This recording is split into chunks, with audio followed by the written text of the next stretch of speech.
Hey guys, क्या हाल चाल आप सबके। माय नेम इज जीवी सिंह, एक बार फिर से आपके सामने हाजिर और आज हम पढ़ने वाले हैं डीपीएसपी के बारे में, यानी कि directive principles of state policy. ये आप समझिए कि ये है क्या चीज़ है। मोटे तौर पे आपको मैं बताऊं तो ये ऐसे प्रिंसिपल्स जो डायरेक्ट किए गए हैं पूरी की पूरी स्टेट को। स्टेट यहाँ पे, ये स्टेट का मतलब वो नहीं है कि मध्य प्रदेश, झारखंड, उत्तर प्रदेश, ऐसे नहीं स्टेट का मतलब। इसके अंदर स्टेट का मतलब पूरे इंडिया को डिफाइन किया गया है कि ये एक ऐसी पॉलिसी है जो डायरेक्ट करती है स्टेट को कि आपको ऐसे काम करना है। लेकिन क्या ये जो बोल रही है स्टेट को एग्जैक्टली वो करना मैंडेटरी है? जी नहीं, ऐसा बिल्कुल भी नहीं है। अभी हम इसके बारे में सारी की सारी डिटेल को देखेंगे। आप देखिए कि directive principle of state policy के आर्टिकल्स कहां से कहां तक है। 36 से लेके 51 तक है और पार्ट अगर पूछ ले तो पार्ट 4 है। ठीक है, आप देखिए मैं क्यों बताता जा रहा हूं। मैंने टॉप पे ये जो बनाई है प्रेजेंटेशंस बहुत ही ध्यान से बनाई है और एकदम इनके अंदर संपूर्णता डालने की कोशिश की गई है। यूजुअली आधी अधूरी चीज लोग बता देते हैं, लेकिन मैं हमेशा क्या करता हूं, पहले हमेशा मेरा टॉपिक होता है, उसके नीचे उसका आर्टिकल लिखा होता है, साथ में उसका पार्ट लिखा होता है, ताकि ये जो सबसे टॉप प्रायोरिटी वाली चीज है जो एग्जाम में पूछी जा सकती है वो आपको ऊपर ही दिखाई दे। आगे तो सब देखिए पॉलिटी में क्या कुछ भी नहीं है, अलग से समझाने की चीजें हैं इसमें ज्यादा। आपको देखिए कंटेंट तो इतना सा लिखा होगा, लेकिन उसको समझाने में, अब आर्टिकल 36 से 51 लिख दिया, लेकिन इसको समझाने में ही जान निकल जाती है व्यक्ति की। असली गेम तो वही है ना। अगर आपको समझ ही नहीं आया पॉलिटी के अंदर तो फिर बात ही क्या है। फिर आप एक राजा की तरह सोच ही नहीं सकते। आपको पॉलिटी को आप ऐसे समझिए कि आपको एक राजा बनना है, आपको एक अपनी किंगडम बनानी है मान लीजिए, और वहां पे आप पूरे का पूरा अब ये चाहते हैं कि एक संविधान बनाऊं, क्योंकि ऐसा तो है नहीं कि आप हर टाइम हर काम में इन्वॉल्व रहेंगे। तो आपको क्या करना पड़ेगा, अलग अलग लोगों को अपॉइंट करना पड़ेगा। अब वो अलग अलग लोग एक सिस्टम में बांधने पड़ेंगे, क्योंकि सिस्टम जब तक नहीं बनेगा तब तक की काम नहीं हो सकता। क्योंकि अगर आपने सिस्टम नहीं बनाया, एक भी बंदा लुढ़क गया या एक भी अलग हो गया उसमें से, तो आपका खराब हो गया सारे के सारे काम। अगर आपने सिस्टम बना दिया तो सिस्टम में कोई भी नया बंदा एंटर करके उसको सीख के और पूरे सिस्टम के अकॉर्डिंग रन करेगा। इसीलिए हमेशा बड़ी बड़ी कंपनीज किस पे काम करती है, सिस्टम पे काम करती हैं। अगर एक आदमी गया कंपनी से तो इसका यह मतलब नहीं है कि कंपनी बंद हो जाएगी, जी नहीं। सिस्टम वही है, उस सिस्टम के अकॉर्डिंग ही बाकी के लोग काम करते रहेंगे और वो कंपनी चलती रहेगी। वही वाला स्टेट का भी हाल होता है, या फिर कहें कि एक देश का भी हाल है। तो यहां पे अब आप देखिए कि सबसे पहले इसके अंदर इंपॉर्टेंट, मोस्ट इंपॉर्टेंट पॉइंट क्या आता है कि आपसे पेपर के अंदर यह पूछा जाता है कि हमारे संविधान के अंदर नोवल फीचर कौन सी है, किसको बोला गया नोवल फीचर। तो ये जो डायरेक्टिव प्रिंसिपल्स हैं, directive principle of state policy को मैं बोलूंगा डीपीएसपी। ठीक है, ये शॉर्ट फॉर्म है। तो ये निर्देश हैं एक तरह से दिए गए स्टेट को कि आपको ऐसे पूरे का पूरे राजपाट को चलाना है। तो ये जो है ये क्या है, नोवल फीचर है। अगर कोई पूछ ले पेपर के अंदर कि नोवल फीचर हमारे कॉन्स्टिट्यूशन के कहां पे हैं, कौन से हैं, तो आप बोलेंगे डीपीएसपी ही हमारे कॉन्स्टिट्यूशन के नोवल फीचर हैं। अच्छा, ये वर्ड बोला किसने था नोवल फीचर? ये बी.आर. अम्बेडकर साहब ने इसको नोवल फीचर्स बोला था। ठीक है भाई, यानी मोस्ट इंपॉर्टेंट फीचर, इसको एक तरह से समझ लीजिए। अब इसके अंदर देखिए कि ये इंस्पायर कहां से हुए, कौन से देश से हुए हैं। ये हुए हैं आयरिश कॉन्स्टिट्यूशन से। मैंने देखिए एक स्लाइड के अंदर ऑलरेडी पहले बताया था कि हमने किस कॉन्स्टिट्यूशन से क्या क्या चीजें ले रखी हैं, वो तो आता ही है सवाल में। लेकिन मैं अब हर चीज के साथ साथ डायरेक्टिव प्रिंसिपल बता रहा हूं तो उसमें भी बता रहा हूं कहां से लिया। फंडामेंटल ड्यूटीज आगे बताऊंगा, उसमें भी बताऊंगा। फंडामेंटल राइट्स पढ़ा के आया हूं, वो भी बताया। सिटीजनशिप लेके आया, वो भी बताया। हर चीज का मैं आपको एक एक तोड़ बना रहा हूं कि जो इन स्लाइड्स को पढ़ लिया बस, इसके बाहर तो कुछ सेंस ही नहीं बैठती है फिर आने की। मैं कहीं ज्यादा इसके अंदर बता रहा हूं ताकि आप स्टेट एग्जाम्स को भी क्लियर कर पाएं। ऐसा कर दूंगा आपको, मैं परफेक्ट बना दूंगा इनमें। आप देखिए कि इंस्पायर्ड कहां से, आयरिश कॉन्स्टिट्यूशन से। सीधा सीधा सवाल नंबर 2 हो गया ये। अब इसके आगे देखिए, similar to the instruments of the instructions mentioned in the government of India act 1935। तो ये अगर भारत के अंदर ही देखें कि कहां से सिमिलैरिटी रखता है, तो आप बोलेंगे गवर्नमेंट ऑफ इंडिया एक्ट 1935 से ये सिमिलैरिटी रखता है। बहुत सारे एक्ट आए हैं, गवर्नमेंट ऑफ इंडिया एक्ट 1919, 1935, फिर 1947। अब वो कौन सा है, तो आप बोलेंगे मेनली ये 1935 का जो GOI, government of India act, उससे सिमिलैरिटी रखता है। इसके अलावा together with fundamental rights they are termed as the conscience of the constitution. समझना एक चीज, कॉन्स्टिट्यूशन को अगर मैं एक आदमी के तौर पे देखता हूं, ये एक कॉन्स्टिट्यूशन है पूरे का पूरा। लेकिन अगर इस कॉन्स्टिट्यूशन के अंदर की मैं आत्मा की बात करता हूं कि इसके अंदर जो आत्मा है, ठीक है, आत्मा को ए लिख देते हैं अभी के लिए, वो आत्मा कौन है इस पूरे के पूरे कॉन्स्टिट्यूशन की। तो 2 चीजें हैं जो इस पूरे कॉन्स्टिट्यूशन की आत्मा है, वो कौन कौन सी हैं। एक तो है डीपीएसपी और दूसरा क्या है, फंडामेंटल राइट्स।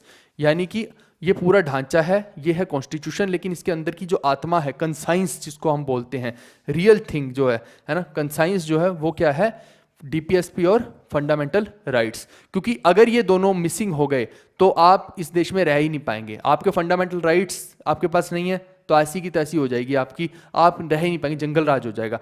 डीपीएसपी नहीं होगा तो भी नहीं रह पाएंगे। अब बहुत सारे लोगों को कंफ्यूजन होता है, भैया है क्या डीपीएसपी? वो अभी पढ़ा रहा हूँ, वही तो बता रहा हूँ आपको, अभी समझ में आएगा कि क्या है डीपीएसपी। आप देखिए कि इसके अंदर क्या होता है, it denotes the ideals that the state should keep in mind while formulating the policies and enacting laws. समझना, ये आइडियल्स की बात हो रही है, सिद्धांतों की बात हो रही है। यानी कि जब भी स्टेट इस देश में राज करना चाह रही है, जो भी स्टेट, वो नई पॉलिसी बनाएगी। मैं अगेन क्या बताता हूँ कि कोई भी पॉलिसी बनाए, मान लो कि कल को पॉलिसी आ गई, जैसे मैं बार बार किसान बिल का क्यों लेता हूँ, क्योंकि वो लेटेस्ट एग्जांपल है, उसको समझना आसान है। या फिर सीएए का एग्जांपल ले लेते हैं, जैसे कॉन्स्टिट्यूशनल अमेंडमेंट एक्ट का, जो कि ऑलरेडी खुद में ही एक कंट्रोवर्शियल चीज़ है। तो अगर सीएए के अंदर कोई चेंजेस आए तो हमें वहाँ पे रखना है कि हमारे जो आइडियल्स हैं ना वो दाव पे ना लगे, मतलब आइडियल्स को प्रायोरिटी देनी है। तो उसी वजह से ये डायरेक्शंस दी गई हैं। ये कुछ ऐसा ही है कि अगर आपको मान लीजिए कि स्कूल से छुट्टी लेनी है, या फिर कुछ भी ऐसा अर्जेंसी पड़ गई है, तो आपको वहाँ डायरेक्टिव प्रिंसिपल क्या बोलेगा स्कूल का, कि आप एक एप्लीकेशन बनाइए और टीचर को दे दीजिए, तभी आप छुट्टी ले सकते हैं। ये क्या हो गया, डीपीएसपी हो गया, है ना। लेकिन ऐसा भी हो सकता है कि एक बच्चा शरारती हो, मैंडेटरी तो नहीं है ना कि वो पूरा बना के दे, तो वो क्या करेगा, वो ऐसे ही बंक मार लेगा, है तो है ना ऑप्शन आपके पास। तो वही वाली चीज़ यहाँ भी है। तो ये क्या हो गया, एक तरह से आइडियल्स की बात हो गई। अब DPSP constitutes a very comprehensive economic, social and political program. ये देखिए, इकोनॉमिकल, सोशल और पॉलिटिकल प्रोग्राम को प्रमोट करता है। यही तीन जो होती हैं मेन होती हैं। इकोनॉमिक्स बहुत ज़्यादा इंपॉर्टेंट है, सोशलिज्म बहुत ज़्यादा इंपॉर्टेंट और पॉलिटिक्स बहुत ज़्यादा इंपॉर्टेंट है। इन्हीं तीन पे पूरी पूरी स्टेट जो होती है वो काम किया करती है, ठीक है भाई। और इसके अंदर देखिए वही लिबर्टी, इक्वलिटी, फ्रेटर्निटी, यानी कि ये प्रियम्बल को एक तरह से फॉलो करेगा। सिंपल बात अगर भाषा में बोलूँ तो प्रियम्बल के अंदर जो लिखा है ना, ये जो है डीपीएसपी उसको प्रमोट करता है। एक बात मैं बोलूँ तो they embody the concept of welfare state, है ना, कि पूरा सबका साथ सबका विकास वाली बात है, कोई किसी को भी डिप्राइव नहीं रखना। अब जो प्रिंसिपल्स हैं इसके अंदर दिए हुए, क्या ये जरूरी है कि स्टेट इसको माने ही? जी नहीं, सरकार की मर्जी है, वो इनको मान भी सकती है, नहीं भी मान सकती। लेकिन मैंडेटरी तो नहीं है, लेकिन रिकमेंडेशन, रिकमेंडरी है, ये मैंडेटरी नहीं है, ठीक है।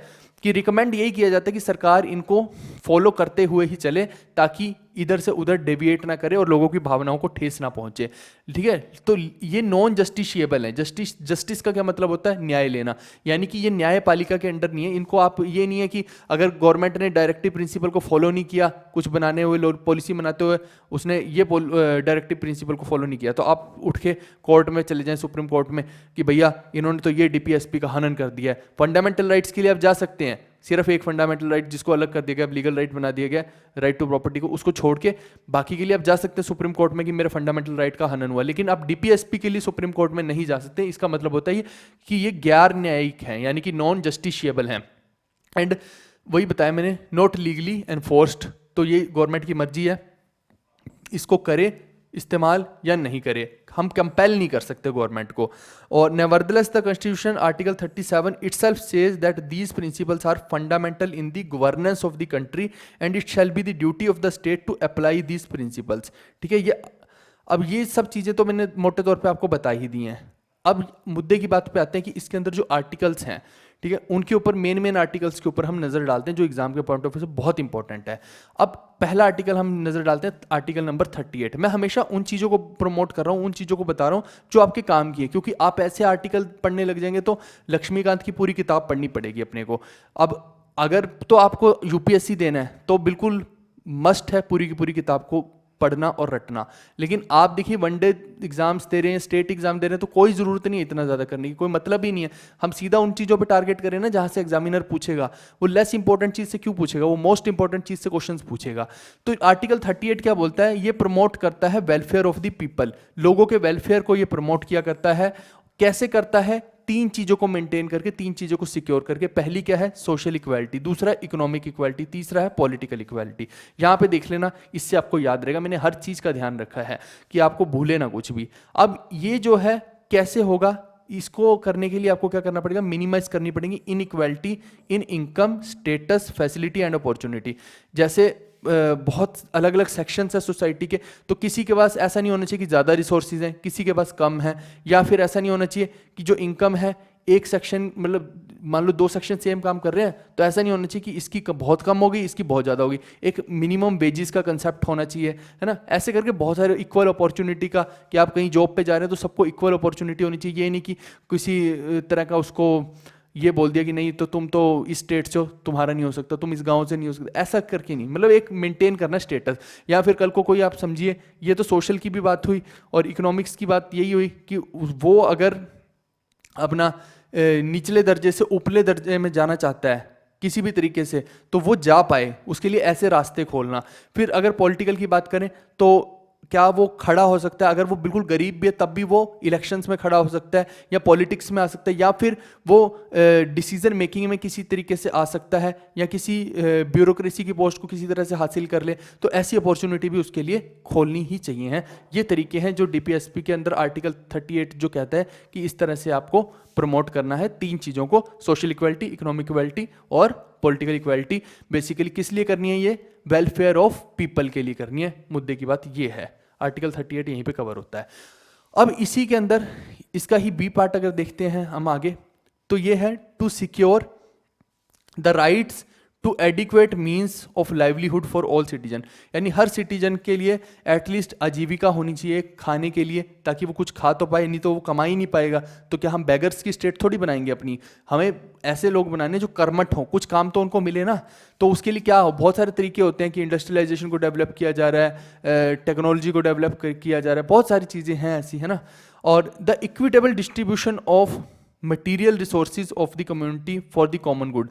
देखिए कि इक्विटेबल डिस्ट्रीब्यूशन रखनी है मटीरियल रिसोर्सेज। एग्जांपल के तौर पे, एक छोटे छोटे तौर पे मैं बताऊं, जैसे मान लीजिए कि बिजली है, तो आज गवर्नमेंट क्या कोशिश कर रही है कि हर घर में बिजली जाए। कर रही है कि नहीं कर रही? क्या गांव में भी बिजली पहुंचा रही है कि नहीं पहुंचा रही है? नहीं तो गवर्नमेंट चाहती तो ये बोलती कि भैया गांव वालों को कोई जरूरत नहीं है, शहर वाले ही सारा काम कर रहे हैं, इकोनॉमी तो हमारी शहर से चल रही है तो हम तो शहर में ही देंगे बिजली। लेकिन ऐसा गवर्नमेंट ने किया नहीं किया ना, उसने गांव में भी वो रिसोर्स पहुंचाया। सिमिलर हम केस बोलेंगे पानी का। अब देखिए कि गांव में पानी मिल जाएगा, लेकिन शहर में पानी कैसे मिलेगा? तो शहर में बड़ी बड़ी लाइनें बिछाई उन्होंने, शहर वालों को पानी की समस्या है ना। आज भी देखिए कई जगह ऐसी हैं जहाँ हफ्ता हफ्ता पानी नहीं आता, लोग दूर दूर से लेके आते हैं। और कई गाँव भी ऐसे हैं जिनको पता नहीं कितने कितने किलोमीटर दूर जाना पड़ता है। कुछ गांव जो नदियों के किनारे हैं उनको बहुत ईजी है।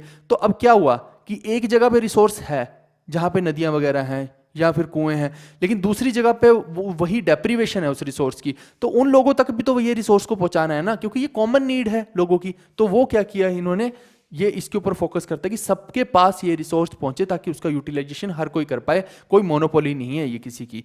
फिर आगे बोलते हैं prevention of concentration of wealth and means of production.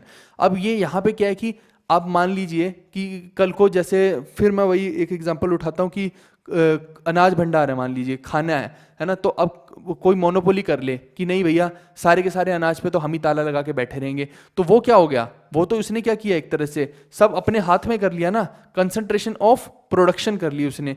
तो फिर क्या है कि वो अपनी मर्जी से मार्केट में रिलीज करेगा तो भूखे मर जाएंगे लोग ऐसे तो, या फिर उसके प्राइसेस बहुत बढ़ जाएंगे। तो इसको भी प्रिवेंट करती है। और दूसरा क्या करता है, कंसंट्रेशन ऑफ वेल्थ को, यानी कि जो अमीर है वो अमीर ही होता जाए और जो गरीब है वो गरीब ही होता जाए। इस पॉलिसी पे हमारी गवर्नमेंट काम नहीं करती। रियल ग्राउंड में कुछ भी हो रहा हो, लेकिन हमारा संविधान जो है, आप संविधान की बात कीजिए, गवर्नमेंट क्या कर रही है आप उसकी बात मत कीजिए। गवर्नमेंट तो कुछ सीधा नहीं करेगी, कुछ उल्टा नहीं करेगी, वो तो ऐसे ही रहेगा, ऊपर नीचे मिक्स रहेगा। लेकिन वो तो ये बोलते हैं कि हम भैया कोशिश कर रहे हैं संविधान के हिसाब से चलने की। लेकिन मुद्दे की बात क्या है कि संविधान के हिसाब से जब आप समझेंगे कि कितना आइडियल संविधान हमने बना रखा है कि हम गरीबों को भी फोकस में ला रहे हैं। करना ये चाहिए कि भैया हमें यूनिकॉर्न कंपनियां नहीं चाहिए इस देश के अंदर कि 8-8 हज़ार करोड़ की कोई सिर्फ 15-20 कंपनियां हो इस देश में। जी नहीं, हम क्या चाहेंगे कि 100-100 करोड़ की बहुत सारी कंपनियां हो जाए। इससे क्या होगा, डिस्ट्रीब्यूशन ऑफ वेल्थ हो गई, यानी कि बहुत सारे लोगों के पास 100-100 करोड़ आए।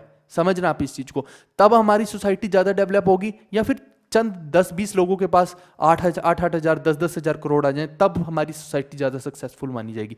खुद सोच के देखिए। तो यानी कि जो 100-100 करोड़ वाली बहुत सारी कंपनियां बना दी जाए या फिर ऐसी कुछ क्रिएट कर दिया जाए, वो बेटर है हमारे लिए। समझ गए? यानी कि जो निचला तबका है वो भी ऊपर आएगा, फिर जब बीच का स्पेस खाली होगा तो और जो नीचे वाले हैं वो भी ऊपर आने की कोशिश करेंगे। तो इस तरह से सिस्टम ये चलेगा। फिर equal pay for equal work for man and women. कई बार क्या होता है कि ये देख लिया जाता है कि औरतें हैं जो, उनको बराबर का दर्जा नहीं दिया जाएगा पैसे में, औरत को कम सैलरी दी जाएगी उसी सेम काम के लिए, जबकि आदमी को ज़्यादा सैलरी दी जाएगी। तो अब ये ऐसा नहीं होगा। अब जो है औरत और आदमी दोनों को इक्वल सैलरी देनी पड़ेगी। ये इंश्योर क्या करता है, हमारा डीपीएसपी करता है। फिर ऐसे ही preservation of the health and strength of workers and child against the forcible abuse, यानी कि आपका जो हेल्थ है और स्ट्रेंथ है वर्कर्स की, उसको भी बचाव रखना है, क्योंकि बहुत सारी ऐसी कंडीशंस होती हैं, मान लीजिए इंडस्ट्री में काम हो रहा है और हार्श कंडीशंस में काम हो रहा है, तो इंडस्ट्रीज में क्या होता है कि जहाँ पे जिस जगह पे बहुत सफोकेटिंग इन्वायरमेंट रहता है, गवर्नमेंट ये हिदायत देती है, बहुत सारे फैक्ट्री रूल्स, लेबर लॉज बनाए गए हैं जिसके तहत कि आप 8 घंटे कंटिन्यूसली, 8 घंटे की शिफ्ट होती है एक, तो आप एक लेबरर को 8 घंटे उसमें झोंक नहीं सकते कि वो ऐसे गंदे एटमॉस्फेयर में 8 घंटे काम करे। अगर ऐसा एटमॉस्फेयर है तो आपको शिफ्टों में काम करना है, यानी 8 घंटे लगातार नहीं करना, आप 4 घंटे उस सफोकेशन वाले काम में लगेंगे और 4 घंटे वहां से बाहर आके जो कोई दूसरा काम है उसमें लगेंगे, और जो पहले व्यक्ति दूसरा काम कर रहा था वो अब सफोकेशन वाले में जाएगा। ऐसे ऐसे रूल्स बहुत सारे होते हैं, आपको जब आप पढ़ेंगे बहुत सारा तब आपको पता लगेगा, लेकिन हमें उतना जरूरत नहीं है, बट मैं आपको एग्जांपल्स के तौर पे एक एक चीज को रटवा दूंगा, एकदम दिमाग में फिट करवा दूंगा। ठीक है जी, तो ये चीज आपको समझा दी है मैंने। और ऐसे ही फोर्सिबल अब्यूज जो होती है, अब देखिए कि ये वही वाली चीज है, जोर जबरदस्ती वाली, या किसी को तथाकथित कुछ ऐसा बोल देना कि उसको परेशानी हो रही है, तो ये सब को भी हमारा जो डायरेक्टिव प्रिंसिपल है ये अलाउ नहीं करता है। फिर हम आते हैं आर्टिकल 39 पे।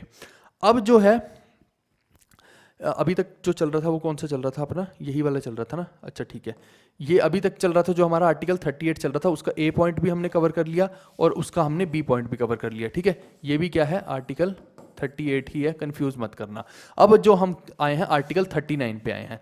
अब ये क्या बोलता है कि opportunity for healthy development of children, यानी कि जो बच्चे हैं, आपको पता है कि माल न्यूट्रिशन का शिकार हो जाते हैं बहुत सारे लोग बचपन में ही। क्यों कुपोषण का शिकार हो जाते हैं? क्योंकि उनको वो डाइट नहीं मिल पाती है।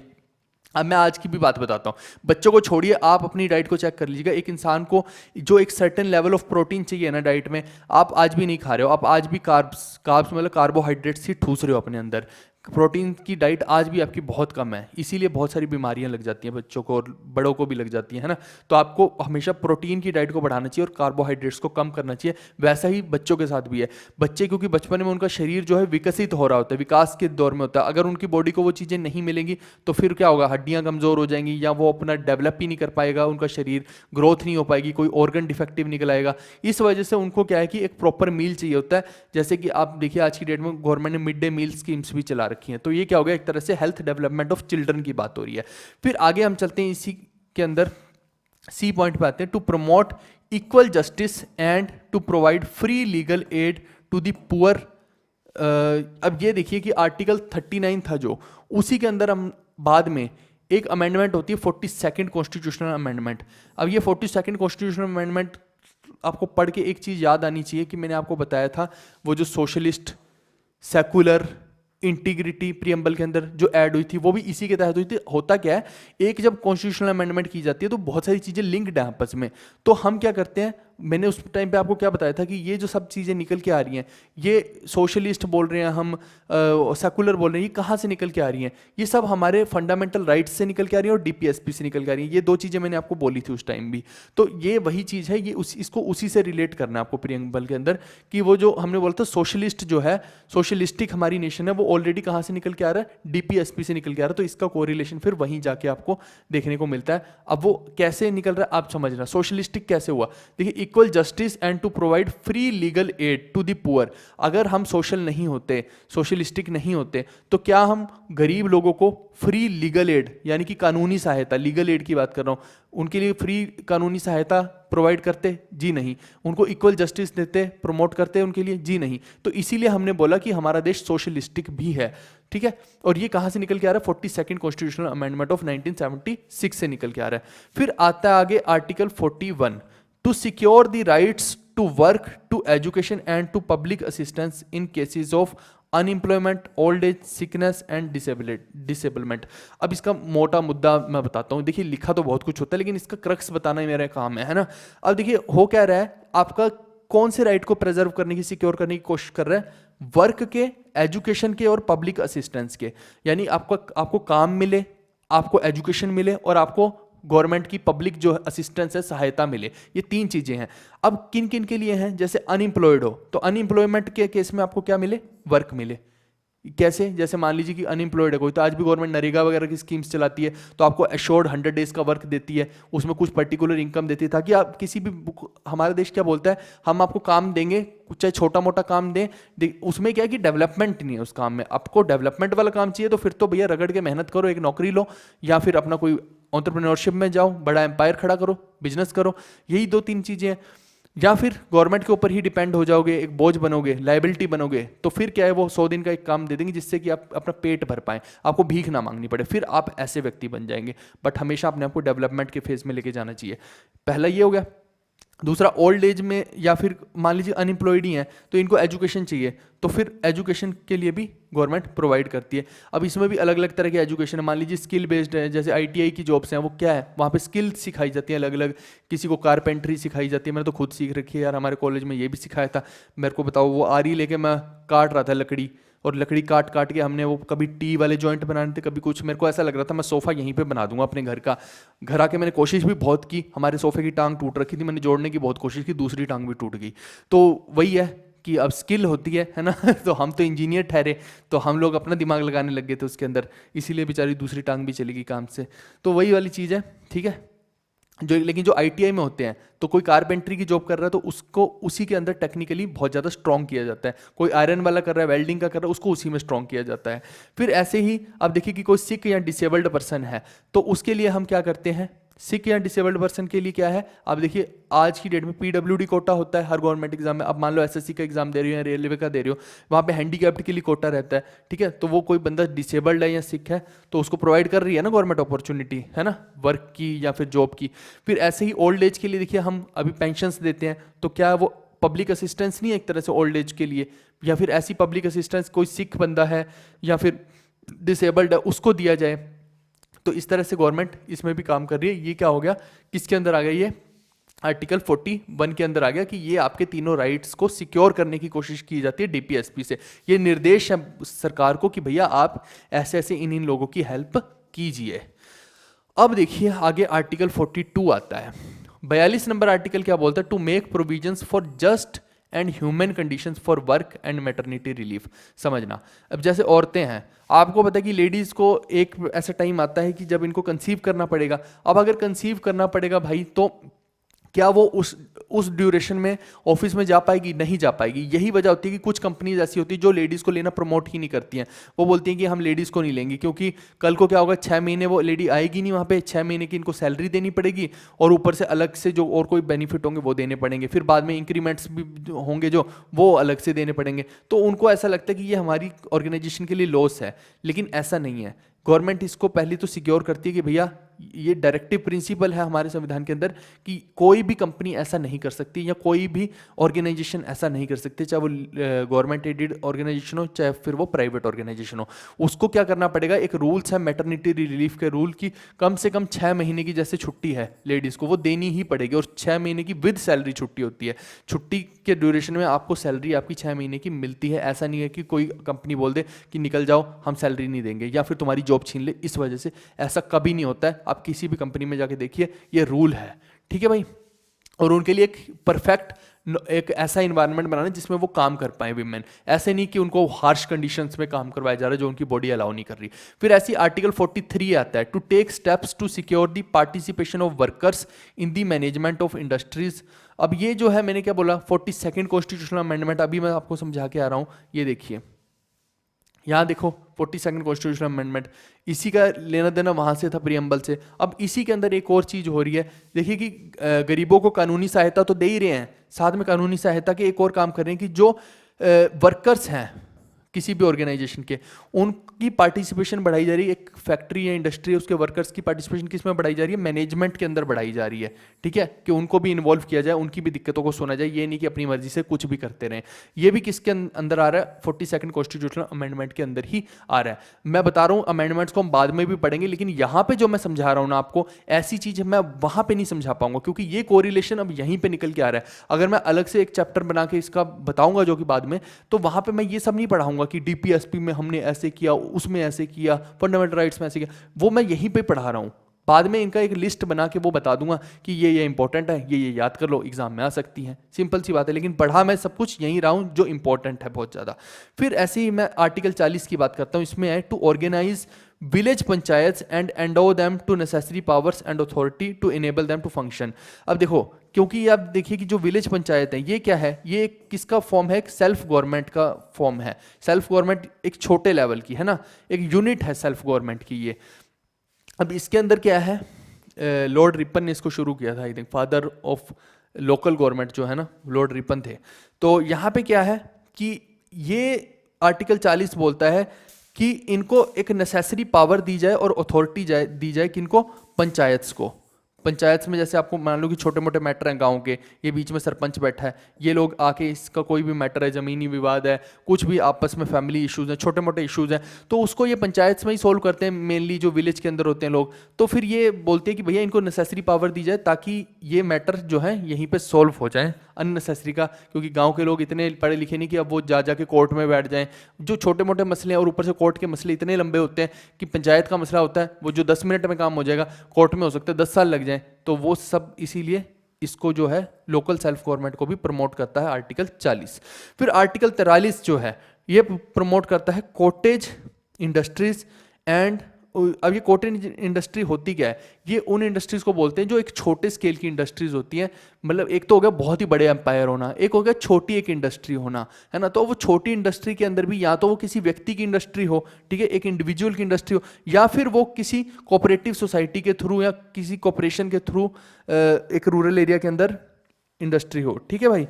तो ये जो इंडस्ट्रीज हैं इनको प्रमोट क्या करता है, आर्टिकल 43 होता है जो डीपीएसपी के अंदर निर्देश देता है सरकार को कि इन इंडस्ट्रीज को प्रमोट किया जाए।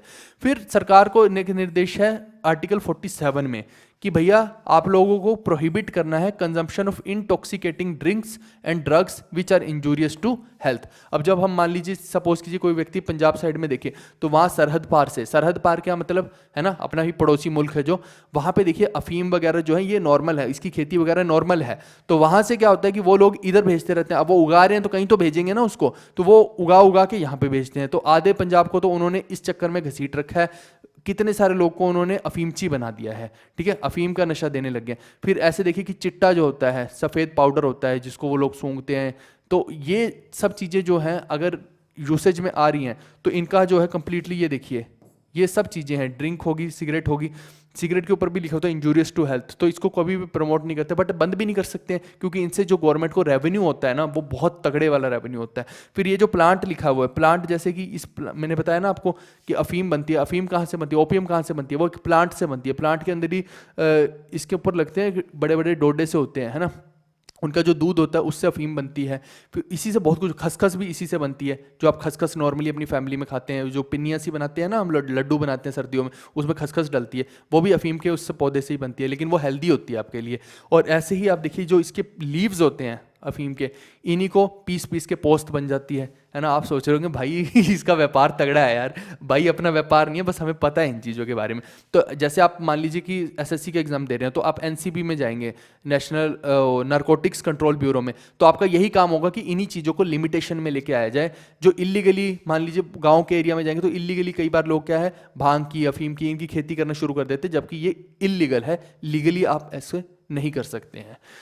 ओके अब आर्टिकल 48 क्या बोलता है गवर्नमेंट को कि भैया ये निर्देश है हमारे भारत की सरकार को कि आप रोकेंगे किसको, स्लोटर ऑफ काउस को, काव्स को and other milch and draught cattle, and उनकी जो ब्रीड है, उनकी नस्ल है, उसको इंप्रूव करना है। समझना, यानी कि जैसे कोई भी दूध देने वाला पशु है, मिल्च मतलब कि मिल्क जहाँ से मिलता है हमें, जैसे कौन हो गया, गाय, बफेलो, गोट, यानी कि जो भी दूध देने वाले पशु हैं, दुधारू पशु जिनको बोलते हैं, उनका आप उनको स्लॉटर नहीं कर सकते। स्लॉटर मतलब कि काट नहीं सकते, समझना इस चीज़ को। वैसे भी वही हो गया ना, हम लोग तो वैसे ही गौ हत्या को प्रमोट नहीं करते हैं, तो मतलब जो हिंदूज हैं वो गौहत्या को प्रमोट नहीं करते हैं, वही मैं बता रहा हूँ। तो यानी कि क्योंकि ये दूध दे रहे हैं तो ये एक तरह से हम इनको माँ समान मान लेते हैं, तो इनको इनकी जो है हत्या हो गई एक तरह से, अगर आप इनको काटेंगे तो हत्या हो गई है ना, तो उसको प्रमोट नहीं करेगी गवर्नमेंट, ये बोला गया है आर्टिकल 48 में। और साथ में ये बोला गया कि जो ड्रोट कैटल हैं, अब आप सोचेंगे कि ये ड्रोट कैटल कौन से होते हैं, ड्रोट वो सूखा, उसका तो हमें पता था, ये कौन से हो गए ड्रोट कैटल? ड्रोट कैटल वो हो गए जो इन्हीं के मेल मेंबर हैं। जैसे गाय है, गाय का मेल कौन हो गया? कौन हो गया गाय का मेल? बैल हो गया। जैसे बोल देते हैं ना आपके टीचर कई बार बचपन में बोल देते हैं अरे बैल बुद्धि, तो ये बोला जाता है कि बैल को ज़्यादा बुद्धि नहीं होती इसलिए। फिर जो क्या हो गया, तो उसके बाद जैसे बफेलो है, भैंस का जो मेल हो गया वो क्या हो गया? झोटा हो गया। ठीक है, अब आप कई लोग तो अभी हंस रहे होंगे यार कि ये झोटा बैल ये क्या चल क्या रहा है, तो भाई नाम ही यही है, तो अब मैं क्या बताऊँ, है ना। तो ये जो पशु हैं इनको हम क्या करते हैं, बेसिकली खींचने के काम आते हैं। जैसे खेत में गए, आपको बहुत सारा वहाँ से धान लिया, या फिर आपने डेली जो ये पशुओं के लिए चारा लिया, तो उसको आपने देखा होगा, अगर गांव साइड में गए होगे तो आगे 2 बैल लगा दिए जाते हैं, वो खींच खींच के लेके जाते हैं। या फिर आगे हल जोतना होता था पहले पहले के समय में, तो हल के साथ इनको बैलों को बांध देते थे, तो बैल खींचते रहते थे और पूरे के पूरे खेत में हल जोतते थे। ऐसे सिस्टम चला करता था। ठीक है, तो इनका जो है स्लॉटर नहीं कर सकते हैं, यानी इनके ही मेल और फीमेल मेंबर्स का स्लॉटर नहीं कर सकते हैं। सिंपल सी बात ये है, मार नहीं सकते इनको। फिर आर्टिकल 44 ये क्या बोलता है गवर्नमेंट को कि सिक्योर किया जाए for all citizens a uniform civil code, एक ऐसा सिविल कोड बना के कि जिसमें कि सभी जो सिविलियंस हैं वो एक प्रॉपरली बिहेव करें, और सभी के लिए एक इक्वल यूनिफॉर्म कोड बना दिया जाए, ताकि ये ना हो कि इसके लिए कुछ और आप बोल रहे हैं, इसके लिए कुछ और बोल रहे हैं। सबके लिए जो कोड रहेगा वो सेम रहेगा, कि आपको ऐसे ही इस देश के रूल्स के अकॉर्डिंग चलना है, वो ये बताता है हमें। कौन बताता है? आर्टिकल 44। अब देखिए हम आते हैं आर्टिकल 45 पे। यहाँ बहुत कुछ ऐसा है जो क्वेश्चंस आएंगे, ये पेज आपके लिए बहुत इंपॉर्टेंट है। एक ये गन को देखना, ये गन को आगे मोड़ रखा है, इसका मतलब है कि गन कल्चर को प्रमोट नहीं किया जाता है, यानी कि आपको जो है पीसफुल रहना है। तो पीस के लिए या तो ये और या ये 2 सिंबल बहुत इंपॉर्टेंट है, यानी वायलेंस को प्रमोट नहीं किया जाता। फिल्मों में अच्छी लगती है वायलेंस, लेकिन रियल लाइफ में violence is not good at all. आप देखिए आर्टिकल 45 जो है, जो कि अब नहीं है लेकिन पहले था, अभी बताऊंगा क्यों नहीं है। ये क्या प्रोवाइड करता था? अर्ली चाइल्डहुड केयर और एजुकेशन देता था चिल्ड्रन को until they complete the age of 6 years, यानी कि 6 साल तक जो बच्चे 6 साल तक जब तक अपनी एज कंप्लीट नहीं कर लेते, उनको क्या है कि चाइल्डहुड केयर और एजुकेशन मिलनी चाहिए। अब ये कुछ ऐसा समझ लीजिए जैसे आंगनवाड़ी होती हैं, तो आंगनवाड़ी में बहुत सारे बच्चे होते हैं, उनको वहाँ पे थोड़ा थोड़ा सा वो फीडिंग के लिए भी दिया जाता है, मील्स होते हैं छोटे छोटे से पाउडर की फॉर्म में होते हैं, ताकि उनको न्यूट्रिशन मिले बॉडी को, और वहाँ पे खिलाया भी जाता है और थोड़ी थोड़ी उनको सिखाया भी जाता है छोटे छोटे बच्चों को। भैया ये बहुत मस्त लगते हैं, ये देखो अब ये बच्ची है, ये हाथ में लॉलीपॉप पकड़े हैं, इसको पता ही नहीं भैया, इनको ये अलग ही होते हैं भैया, बच्चों की दुनिया एकदम डिफरेंट लेवल की है ना। और आप देखिए कि आप अगर कभी स्कूल में जाके देखेंगे छोटे बच्चों के सेक्शन, तो उनकी छोटी छोटी चेयर होंगी, छोटे छोटे बेंच होंगे, वो कहीं भी सो जाएंगे यार, तो वो अलग ही लेवल है भैया, बच्चों की दुनिया तो डिफरेंट है ना। अब ये जो है 86th कॉन्स्टिट्यूशनल अमेंडमेंट थी जो, उसके अंदर आर्टिकल 45 को कर दिया गया खत्म, और इसको रिप्लेस करके क्या लेके आएगा? आर्टिकल 21A लेके आएगा, जो कि था फंडामेंटल राइट्स का, उसके ऊपर अभी बात करेंगे। फिर आर्टिकल 50 की बात करते हैं, तो ये क्या करता है? सेपरेट करता है जुडिशरी की पावर को एग्जीक्यूटिव पावर से। आप देखिए जो हमारी गवर्नमेंट है ये 3 भागों में बटी हुई है पूरी की पूरी। एक लेजिस्लेटिव जो कानून बनाएंगे, ठीक है, जैसे कि पार्लियामेंट राज्यसभा हो गया। फिर दूसरी क्या हो गई? एग्जीक्यूटिव। एग्जीक्यूटिव में पीएम और उनके कैबिनेट मिनिस्टर हो गए, आगे फिर फर्दर सभी जितने भी एग्जीक्यूटिव बॉडीज हैं उसमें से निकलेंगी, चाहे आप वो ये पुलिस की मान लीजिए, या कोई पॉलिसी को यूज़ करवाना है, जितने भी हैं है ना, एडमिनिस्ट्रेशन वाले लेवल के हैं, सब लोग मान लीजिए आईएएस वगैरह हो गए, सब हो गए, ये इसी में आते हैं एग्जीक्यूटिव में। फिर उसके बाद एक आएगी जुडिशरी, जो कि लॉ बनाया गया है यहाँ लेजिस्लेटिव असेंबली में, उसको इम्प्लीमेंट करवाने की जिम्मेदारी, कि उसमें कोई भी जस्टिस देना किसी को, तो वो क्या होगा? जुडिशरी करेगी। 3 सेपरेट बॉडीज हैं। अब आप देखिए कि अगर आपको सपोज कीजिए कि इसको याद करना है, तो आप इसको उल्टा याद कर सकते हैं। उल्टा करेंगे तो क्या हो जाएगा?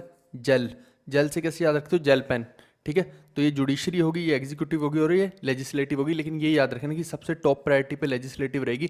अगर लेजिस्लेटिव अपना सारे नियम कानून ना बनाए तो ना एग्जीक्यूटिव का कोई काम है ना जुडिशरी का कोई काम है, तो इसीलिए लेजिस्लेटिव को इसके अंदर टॉप पे ही रखा जाता है। अब आप देखिए कि जो आर्टिकल 50 है वो क्या बोल रहा है कि separate the judiciary from the executive in public services of state. तो समझ रहे इस चीज़ का मतलब क्या हो गया कि जो आपका जुडिशरी और किसको कर रहे हैं सेपरेट? एग्जीक्यूटिव को। ठीक है, ये दोनों क्या है, एक सेपरेट बॉडी है स्टेट के अंदर, ये बताने की बात कर रहा है। Public services of the state ये लिखने की कोशिश कर रहा है, और जबकि मैंने आपको तीसरी भी बता दी क्या है, लेजिस्लेटिव है। चलिए अब आगे देखते हैं, आर्टिकल 51 को देखते हैं। ये बोलता है to promote the international peace and security.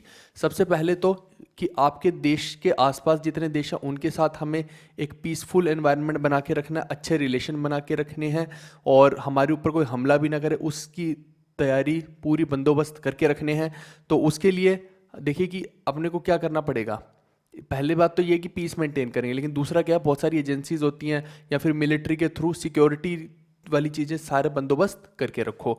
फिर रिस्पेक्ट करो इंटरनेशनल लॉज की, और जितने भी आसपास के नेशंस हैं उनकी रिस्पेक्ट करना एक तरह से हो गया। और जो हमने ट्रीटीज साइन कर रखी हैं आसपास की नेशंस के साथ या इंटरनेशनल लेवल पे, उनकी रिस्पेक्ट करना है ना। तो हम अगर उनमें बाउंड हो रहे हैं तो कल को हमारे वर्ड्स की वैल्यू रहेगी, हाँ हम इनके साथ बाउंड हुए हैं। फिर settlement of international disputes by arbitration, है ना। तो बीच में मध्यस्थता करके जितने भी इंटरनेशनल डिस्प्यूट्स हैं उनकी भी सेटलमेंट करना जो है, उसको भी ये आर्टिकल 51 प्रमोट करता है कि जो हमारी स्टेट है, जो स्टेट कह रहे हैं या फिर भारत सरकार कह लीजिए, स्टेट का मतलब यहाँ पे भारत सरकार है, स्टेट का मतलब राज्य मत समझ लेना, है ना। तो वो जो है स्टेट का मतलब वही है ना, यहाँ पे भी लिखा हुआ है। तो जो भारत सरकार है उसको ये डायरेक्ट कर रहा है आर्टिकल 51 कि आपको इंटरनेशनल पीस और सिक्योरिटी रखनी है। मुद्दे की बात ये है। फिर जो 86th अमेंडमेंट देखिए, ये बहुत इंपॉर्टेंट है और अभी इसके बारे में डिटेल में बात भी हम करेंगे। ये इसने क्या किया, changed the subject matter of article 45 and made elementary education a fundamental right under article 21A। अब ये क्या चीज़ है ये मैं आपको समझाता हूँ। अभी पहले क्या था आप समझना, पहले था एक आर्टिकल 45। अब ये आर्टिकल क्या बोल रहा है आपको कि जब तक कि बच्चा 6 साल का नहीं हो जाता तब तक के लिए उसकी जो एजुकेशन और उसकी चाइल्डहुड केयर है वो एनकरेज करेगी गवर्नमेंट। समझ गए इस चीज़ को। लेकिन वहीं पे जब हम फंडामेंटल राइट के अंदर आर्टिकल 21 के अंदर जाके देखेंगे, आइए मैं आपको वापस से लेके चलता हूँ वहाँ पे, तभी आपको चीज़ें समझ में आएंगी, नहीं तो फिर आधी अधूरी ही चीज़ें समझ में आएंगी। आप देखिए कि यहाँ पे क्या है, आर्टिकल 21A के अंदर मैंने बताया था राइट टू एलिमेंट्री एजुकेशन। और ये राइट टू एलिमेंट्री एजुकेशन क्या बोलता है कि 6 साल से 14 साल के जो बच्चे हैं, ध्यान देना, 6 साल से 14 साल के जो बच्चे हैं उनको दिया जा रहा है। तो समझना इस चीज़ को, ये पहले नहीं था, ये बाद में ऐड किया गया है। आर्टिकल 21 ही था पहले, protection of life and personal liberty. लेकिन यहाँ पे एक चीज़ ऐड क्या कर दी इन्होंने, राइट टू एलिमेंट्री एजुकेशन को ऐड कर दिया, तभी तो इसका नाम 21A पड़ा ना। तो इसको हमने फंडामेंटल राइट के अंदर ऐड कर दिया है, क्योंकि हम चाहते थे कि ये जो है फंडामेंटल राइट के अंदर ऐड हो। और यहाँ से हम उसको क्यों फंडामेंटल राइट बोल रहे हैं, क्योंकि ये जो चीज़ है ना ये बहुत ज़्यादा ज़रूरी है, और जो बच्चे हैं उनका ये हक है कि उनको एजुकेशन मिले। तो इसको हम सिर्फ एक डायरेक्शन के तौर पे नहीं रख सकते कि डायरेक्ट कर दिया है हमें किसी ने, जी नहीं, उसको हमने फंडामेंटल राइट के अंदर ही डाल दिया है। अब आप देखिए, जब हमने यहाँ पे फंडामेंटल राइट में बोल दिया कि 6 से 14 साल के बच्चों को एजुकेशन भी मिलेगी और उनको चाइल्डहुड केयर भी मिलेगी, तो क्या इस पॉइंट का कोई मतलब रहता है कि 6 साल तक उनका लालन पालन किया जाना चाहिए, उनको चाइल्डहुड केयर और एजुकेशन देनी चाहिए? क्या इसका कोई सिग्निफिकेंस रहेगा? जी नहीं। तो इसको हटा ही देते हैं ना, फिर इसका मतलब ही क्या है? जो आधी बात हम वहाँ पे बोल रहे हैं, आधी यहाँ पे बोल रहे हैं, तो कोई मतलब रहा? तो कंप्लीट बात हो गई ना वहीं पे। तो इसीलिए क्या हुआ कि इंसर्शन ऑफ आर्टिकल 21A हुआ, जिसके तहत फंडामेंटल राइट के अंदर बदलाव हुआ है।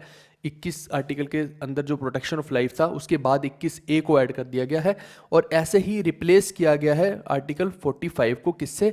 21A से, इन फंडामेंटल राइट्स, यानी 45 को तो खत्म ही कर दिया है। अब इसके अलावा तीसरी बात आपको समझ रखनी है कि इसने अमेंड किया है आर्टिकल 51A को भी, जो कि फंडामेंटल ड्यूटीज़ का आर्टिकल है। अब आप सोचेंगे उसको करने की क्या जरूरत थी? जब बात करती है ना सरकारें, जब कुछ बनाती है कानून तो वो पूरे को देख के बनाती हैं।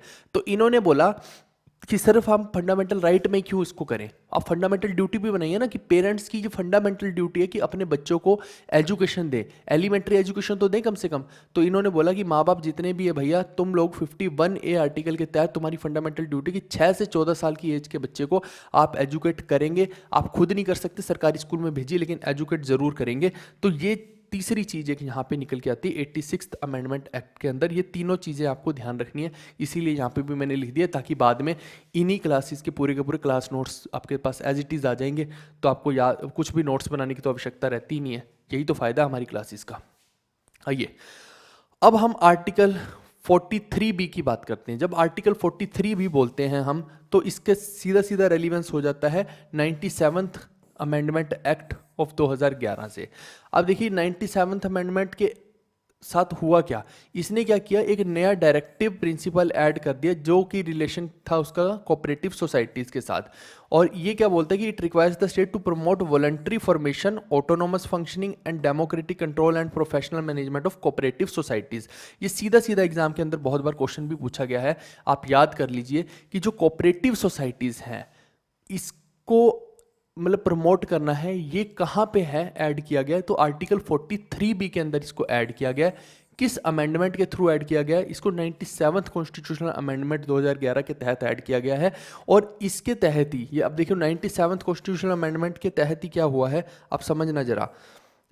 इसमें क्या, it made the right to form cooperative society a fundamental right, और आर्टिकल 19 के अंदर इसको डाल दिया गया। समझना इस चीज़ को, तीन चीज़ें हुई हैं 97th अमेंडमेंट में। एक तो ये हुई है, इसके बारे में अभी मैं आपको समझाता हूँ पूरी बात। आप देखो इसको आर्टिकल 19 में डाला। जब हमने फंडामेंटल राइट पढ़े थे तो वहाँ पे मैंने आपको एक चीज़ बताई थी, एसोसिएशन बनाना। आइए मैं आपको लेके चलता हूँ वापस से। यही तो फ़ायदा है ना कि मैं आपको एक एक चीज़ बता रहा हूँ, नहीं तो फिर ऐसे तो आधा अधूरा नॉलेज का कोई मतलब नहीं है। आप मेरे को बताओ कि यहाँ पे एसोसिएशन लिखा हुआ है। अब यहाँ पे सिर्फ एसोसिएशन के अंदर का मतलब क्या है आप समझना। मैंने बताया था कि आप कोई भी एसोसिएशन फॉर्म कर सकते हैं या किसी के साथ जुड़ सकते हैं। तो क्या cooperative society, cooperative society, cooperative society, क्या ये एक एसोसिएशन नहीं है? है ना। और ये ऑटोनोमस एसोसिएशंस बनाने को भी प्रमोट करता है। ठीक है, यहाँ एटसेट्रा लिख देते हैं। अब ये नोट्स में भी आपके पास रहेगा, स्टार मार्क कर देता हूँ इसको। ठीक है, और ये क्या है, एसोसिएशन है एक तरह से। और ये कौन सा आर्टिकल हो गया, ये आर्टिकल 19 हो गया। तो यानी कि ये बाद में ऐड किया गया कि एसोसिएशन भी होनी चाहिए। जब ये यहीं पे एसोसिएशन के अंदर ही कॉमा लगा के एक तरह से ऐड कर दिया कोऑपरेटिव सोसाइटी भी। क्यों? क्योंकि आपको मैंने अभी समझाया कि कोऑपरेटिव सोसाइटी भी एक तरह का फॉर्म है एसोसिएशन का ही, और जितनी भी ऑटोनोमस एसोसिएशन है ये उसको भी प्रमोट कर रहे हैं। तो यहीं से क्लियर हो गया आपको, ठीक है, कि क्या इसके अंदर किया गया बदलाव, है ना। वो 97th अमेंडमेंट एक्ट में क्या किया है, right to form cooperative society को एक फंडामेंटल राइट बना दिया आर्टिकल 19 के तहत। अब इसमें दूसरा क्या ऐड किया गया 97th अमेंडमेंट में, इसमें ऐड किया गया एक नया डीपीएसपी, यानी कि डायरेक्टिव प्रिंसिपल ऑफ स्टेट। तो डीपीएसपी ऐड किया गया है। उसके अंदर क्या बोला गया है कि जो कोऑपरेटिव सोसाइटीज़ हैं और वॉलंटरी ऑटोनोमस वॉलंटरी बॉडीज़ हैं, उनकी ऑटोनोमस फंक्शनिंग को गवर्नमेंट प्रमोट करेगी, है ना। तो ये गवर्नमेंट को हिदायत दी है डायरेक्टिव प्रिंसिपल्स ने कि आप लोग कोऑपरेटिव सोसाइटीज़ को ग्रो करने में एक तरह से हेल्प करेंगे। ये हिदायत है, हिदायतें ही क्या हो गया, डायरेक्शंस हो गई। तो ये अगेन क्या हुआ, एक ऐड हुआ डीपीएसपी, जो कि आर्टिकल किसके तहत हुआ, 43B के तहत हुआ। अब तीसरी चीज 97th अमेंडमेंट एक्ट में क्या हुई कि it added a new part, जिसको बोला हमने 9B। तो ये इसने पार्ट 9B को ऐड किया, जो पार्ट किसके लिए है, कोऑपरेटिव सोसाइटीज़ के लिए। जैसे कि मैंने आपको क्या बताया कि जब भी आप सिलेबस में चेंज करते हैं तो मेरे को ये बताओ कि सिलेबस के अंदर जो बाहर कंटेंट लिखते हैं, चैप्टरों के नाम लिखते हैं ABCD करके सारे चैप्टरों के नाम, अगर सिलेबस में चेंज होगा तो उन चैप्टरों के नामों में भी चेंज होगा कि नहीं होगा। तो आपको बाहर किताब की लिखना तो पड़ेगा कि इस पेज पे ये वाला चैप्टर है। तो अब अगर हमने ये नहीं लिखा होगा कहीं कि कोऑपरेटिव सोसाइटीज़ का चैप्टर कहाँ पे है, तो फिर तो गलत है। और ये जो चैप्टर्स होते हैं ये क्या है, इनका मतलब है पार्ट्स। मैंने सरल भाषा में आपको बता रखा है। तो ये जो पार्ट्स हैं, अब वहाँ जो टेबल है हमारा कंटेंट टेबल, वहाँ भी हमें कोऑपरेटिव सोसाइटी को डालना पड़ेगा कि नहीं डालना पड़ेगा। इसीलिए हमने ये सोचा कि अब कहाँ डाला जाए इसको, तो हमने पार्ट 9 के अंदर ही 9B बना दिया एक, और यहीं पे कोऑपरेटिव सोसाइटीज़ को डाल दिया। और यहाँ पे आर्टिकल्स भी डाल दिए इसके रिलेटेड, आर्टिकल 243ZH से आर्टिकल्स 243ZT तक, यानी 243ZH से 243ZT तक हमने कोऑपरेटिव सोसाइटी के आर्टिकल्स यहाँ पे डाल दिए, सब कुछ मेंशन कर दिया पार्ट्स के अंदर भी। ओके भाई। और लास्ट इसके अंदर है कि DPSP are instructions to state, यानी कि भारत सरकार को ये केवल एक ये कह सकते हैं कि इंस्ट्रक्शंस हैं कि भाई साहब आप ऐसे काम कीजिए। ये बिल्कुल वैसा ही है जैसे आप एक कंपनी में काम कर रहे हैं और आपका बॉस आपको इंस्ट्रक्ट करे कि बेटा तुम्हें ये काम ऐसे करना है और ये काम ऐसे करना है ना। अब वो ज़रूरी नहीं है कि तुम अब उसके हिसाब से ही करो, तो अल्टीमेटली होना तो काम चाहिए कंप्लीट।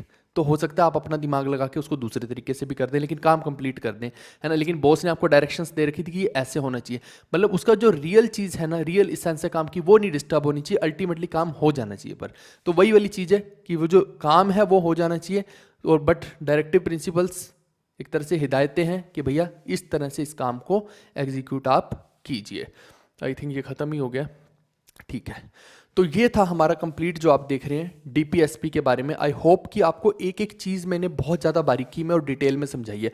आप देखिए कि आज से पहले जब आप आज समझ रहे होंगे इन चीज़ों को, मैं किस तरह से समझाता हूँ, मैं एक सिलेबस के तरीके से इस किताब को, संविधान की किताब को मैं एक सिलेबस की किताब समझ के आपको समझाता हूँ, तो जिसकी वजह से आपको एक एक चीज़ कनेक्ट हो रही होगी। आज आपको समझ है, टिप्स पे है कि पार्ट्स का क्या मतलब है, फंडामेंटल राइट्स का क्या मतलब है, सिटीजनशिप का क्या मतलब है हमारे भारत के अंदर, जो पार्ट्स हैं उनका, और साथ में शेड्यूल्स का क्या मतलब है। हमें एक एक चीज़ का पता है कि भैया इनका मतलब क्या है, पता है ना। अब हमें उसके अंदर की इसेंस का पता है। बस यही चीज़ होती है, बच्चे को यही नहीं पता लगता कि डायरेक्टिव प्रिंसिपल क्या है। आज आपको मैंने पूरा पढ़ाया तो आपको समझ आ गया कि ये केवल और केवल क्या है, एक तरह से हिदायतें हैं, एक डायरेक्शंस है जो भारत सरकार को कौन देता है, डीपीएसपी देता है, हमारा संविधान देता है कि भैया ऐसे ऐसे आप काम करो, बस सिंपल सी बात। तो आपको क्या है कि अब मेरे को लगता है एक क्लैरिटी ऑफ माइंड बनना शुरू हो गया होगा कि चीज़ों को हम कैसे कैसे लेके चलते हैं और कैसे कैसे चीज़ें आगे वर्क करती हैं। और मैंने साथ ही साथ आपको बताया कि क्वेश्चंस भी कैसे कैसे पूछे जाते हैं। अमेंडमेंट्स कहीं भी आ गया तो उसको तो रट डालो, क्योंकि अमेंडमेंट से क्वेश्चन बार बार भर भर के आते हैं, और आर्टिकल से भी क्वेश्चन आते हैं, तो उसको भी हमेशा हमें देखना ही पड़ेगा। तो हर चीज़ का कोई ना कोई आर्टिकल तो है अब तो, बट जो इंपॉर्टेंट है वो मैंने सारे के सारे आपको एक एक करके पूरे एक्सप्लेन भी किए, कवर भी किए।